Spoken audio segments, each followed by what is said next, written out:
Bonjour mes amis, je ne prévoyais pas de venir vous parler aujourd'hui, sauf qu'on m'a envoyé un certain nombre de messages ce matin. Plusieurs personnes se sont émues d'une vidéo qui a été publiée par Monsieur Majid Okacha. C'est une vidéo qui a été tournée dans le 92, une prière de rue. Et le contenu de cette prière m'a abasourdi. J'ai l'air normal, mais je suis abasourdi. Ça m'a choqué. Pourtant, je ne suis pas choquable facilement. Vous savez, j'ai regardé ce matin dans mon téléphone mes messages et plusieurs personnes ont envoyé un message au sujet d'une prière de rue. Mais c'est vrai que je ne vous cache pas que c'est pas un sujet qui m'excite particulièrement parce que franchement, j'ai le regret quand même de vous dire que au point où vous en êtes, on n'en est pas à dans votre dossier, on n'en est pas à une prière de rue près, vous comprenez. Mais cette prière-là en particulier m'a choqué. J'ai pris le téléphone, j'ai décidé quand même de la voir, j'ai mis le son, et là, c'était la grosse paf. Je vais vous montrer.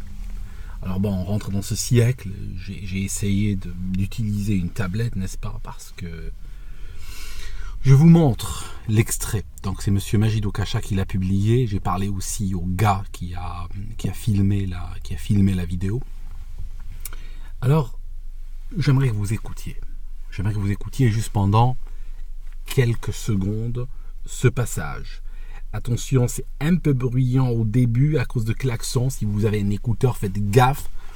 Je lance et j'arrête au bout de 10 secondes seulement. Écoutez, c'est le son qui est plus important que la prière de rue qui est encadrée par la police en réalité.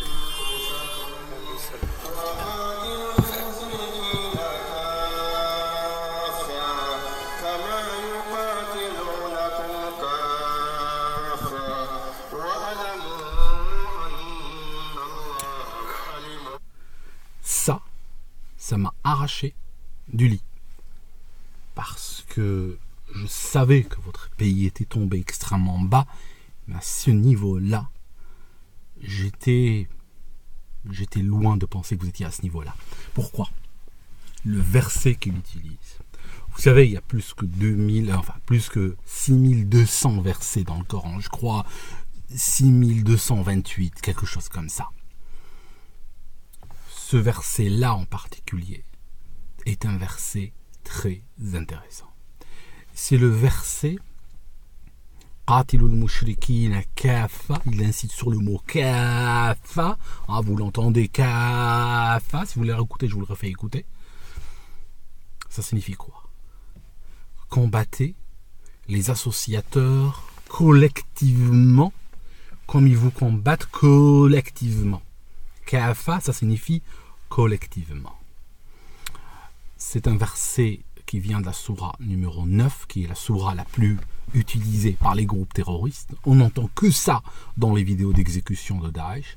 Et ce verset en particulier est souvent cité par les terroristes avant qu'ils tuent des chrétiens ou autres qu'ils appellent des associateurs. Alors, le fait que ce verset soit lu comme ça à haute voix dans les rues françaises n'est pas par hasard, ce n'est pas un verset anodin qu'il a pris. Alors, le côté collectiviste, il faut comprendre que c'est quoi le côté collectif ? Le collectif, c'est tuer, parce qu'ils disent combattez.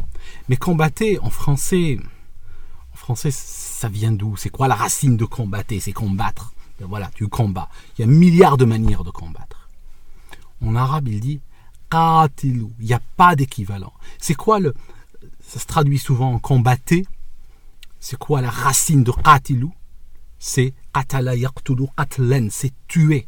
Ça signifie qu'en fait, c'est combattre à mort. C'est pour être juste clair, le mot qatilou, le combat, par exemple en français, le mot combat est un mot relativement générique, relativement vague. Il peut être utilisé pour exprimer, par exemple, un combat intellectuel. Le mot qatilou en arabe n'est utilisé que pour exprimer un combat avec du sang, du feu, des morts. Juste pour être clair. Qatilou, al-mushrikin, les associateurs, c'est vous. Kafatan, collectivement. Ça signifie quoi collectivement ? Collectivement, c'est la bombe dans le bus. C'est le camion qui roule sur des gens. Ça signifie ne faites pas de distinction.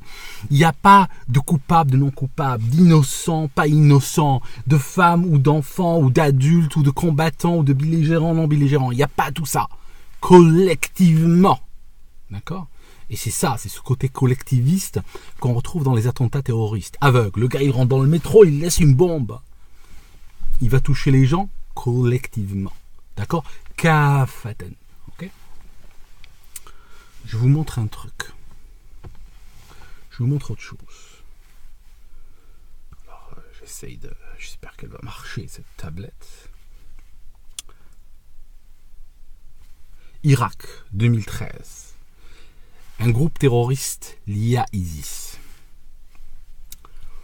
Je vais vous envoyer le lien. Cette vidéo a fait le tour des médias à l'époque.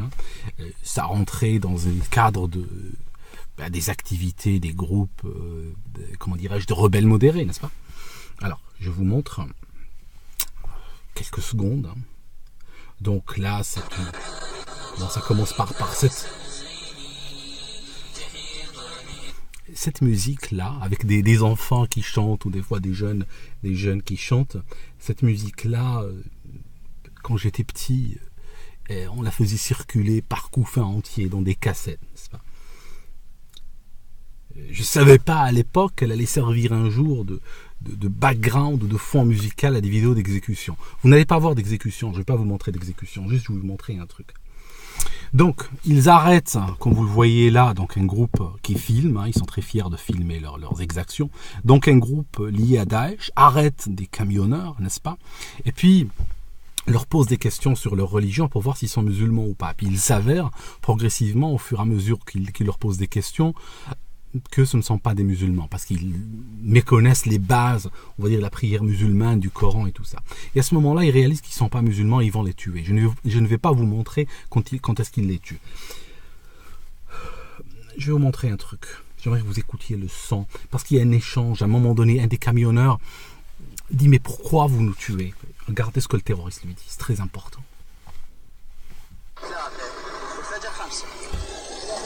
ايش معنى من النصارى يضع اعراض المسلمين في سوريا؟ السبب النصارى يضع اعراض المسلمين. ايش بدك تصوى حراره؟ ايش بدك تقتل المسلمين؟ انت ما قولك مشرك الله عز وجل يقول وقاتلوا المشركين كافه كما يقاتلونكم كافه. D'accord? Qu'est-ce qu'il lui a dit? Parce que le camionneur dit nous on n'a rien fait, on n'a pas touché à des musulmans, on n'a fait rien à personne. Et qu'est-ce qu'il lui répond? Il lui dit, Dieu dit, qatilul mushrikina kaffa kama yuqatilunakum kaffa. Ça signifie, il lui dit, Dieu nous dit de vous combattre collectivement. Collectivement. Ça signifie, je m'en fiche que tu es innocent ou pas. Je m'en fiche si toi, personnellement, tu as fait quelque chose contre l'islam ou contre les musulmans. Tu es juste là, tu n'es pas musulman, j'ai l'ordre de te combattre collectivement. D'accord? Ce verset est extrêmement prisé par les terroristes parce qu'il est au cœur de la doctrine terroriste. Je me suis fait bien comprendre ou pas? Je suis remonté contre vous aussi. C'est pour ça que... Parce que, à un moment donné, quand je vois des gens vous annoncer la couleur comme ça, en plein rue, avec votre police qui fait la circulation et qui les protège, je me dis, bon, ces gens-là sont quand même complices de leur propre... Je veux dire, vous êtes complices, hein, à la fin, vous êtes complices. C'est comme ça. Hein. Vos autorités sont complices, vos politiques sont complices, vous votez pour eux, vous êtes complices. Je veux dire, je me demande pourquoi moi je vais me fatiguer à la fin, pourquoi moi je suis dans une voiture en train de m'énerver à ce sujet-là. D'accord?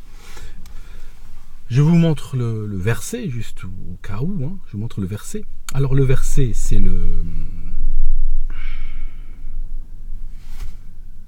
celui-là, donc c'est le 9,36. Et donc, c'est du Coran, hein, c'est pas un hadith ou un truc comme ça, c'est du Coran. Et donc, quand il est traduit en français, exprès, la traduction française dit « Combattez les associateurs sans exception, comme ils vous combattent sans exception. » En fait, c'est pas vraiment exception. En anglais, c'est traduit comment? Je vous montre comment c'est traduit en anglais. Je ne sais pas si vous arrivez à voir la tablette. Si ça se trouve, il faudra que je revienne au papier imprimé.